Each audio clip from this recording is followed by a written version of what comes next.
The bus rumbled to a stop, and Mary, all of 10 years old with a backpack almost as big as herself, hopped down onto the familiar cracked pavement.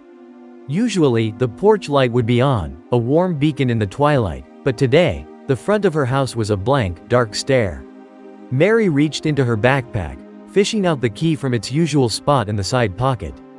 It was there, small and silver, but when she slid it into the lock, it wouldn't turn. Panic, a cold fist, clenched around her heart. She tried again, jiggling the key, pushing, pulling. Still nothing. The door remained resolutely shut.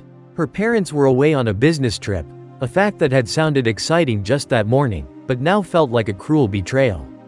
They'd asked Mr. and Mrs. Henderson next door to keep an eye on her, but she hadn't seen them all day.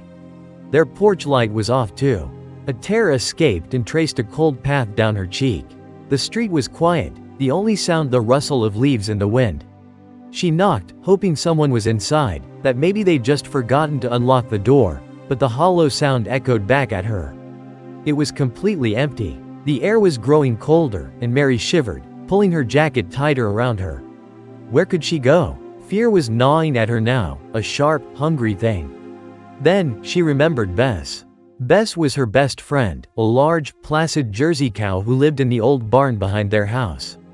Climbing over the low fence that separated the backyard from the barn's small paddock, Mary pushed open the heavy wooden door. The scent of hay and cow filled her nostrils, a familiar, comforting aroma. Bess, her soft brown eyes gentle, turned her head as Mary approached. "Oh, Bess," Mary whispered, her voice thick with unshed tears, "I'm so cold and scared." She pressed herself against Bess's warm flank, burying her face in the cow's thick fur. Bess nudged her gently with her nose, as if understanding her distress. The warmth of Bess's body was soothing, the rhythmic rumble of her breathing a comforting lullaby. Exhausted from the day, and the fear that had gripped her, Mary felt herself drifting off. She didn't even bother to move, curling up as best she could beside her friend, and fell into a deep, dreamless sleep. The next thing Mary was aware of was a warm light shining through the cracks in the barn doors and voices calling her name. She startled awake, her body stiff and achy. The sun had long since risen, painting the barn in soft golden light. She sat up, rubbing the sleep from her eyes, and saw her parents standing in the doorway, their faces a mixture of relief and concern.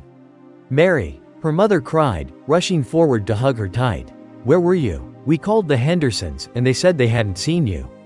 We were so worried." Her father knelt beside her, his hand gently touching her cheek. "What happened, sweetheart? Why are you in the barn?" Mary looked from one to the other, confused. It was as if time had warped. She couldn't seem to string together a coherent thought. She opened her mouth, but all that came out was a shaky whisper, "The door. It was locked. I couldn't get in." Her parents exchanged a puzzled look. "Locked? But we left the spare key with Mrs. Henderson," her father said, frowning. "She didn't know where I was," Mary said, her voice still raspy from sleep. "I came here to Bess.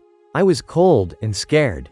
She looked at her parents, the fear from the previous evening returning. She was still unsure why she had been locked out. Her mother pulled her into another embrace. "Oh, honey, we're so sorry. We had no idea." Her father, still puzzled, pulled out his phone and dialed the Hendersons.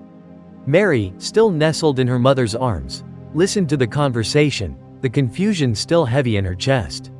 She heard her father's voice rise slightly. "Wait, what do you mean you didn't have the spare key?" A long pause followed, before his voice dropped. "No, we didn't lock the door from the inside." That's impossible." She watched her parents, their faces now a mask of disbelief. They looked at each other, a dawning realization in their eyes. Mary had never seen them look so bewildered. Her father finally hung up, his voice quiet. "The Hendersons said they never had the spare key. They just assumed we locked the door before we left. But we didn't. And Mary, we checked the lock. It wasn't broken. It was locked from the inside."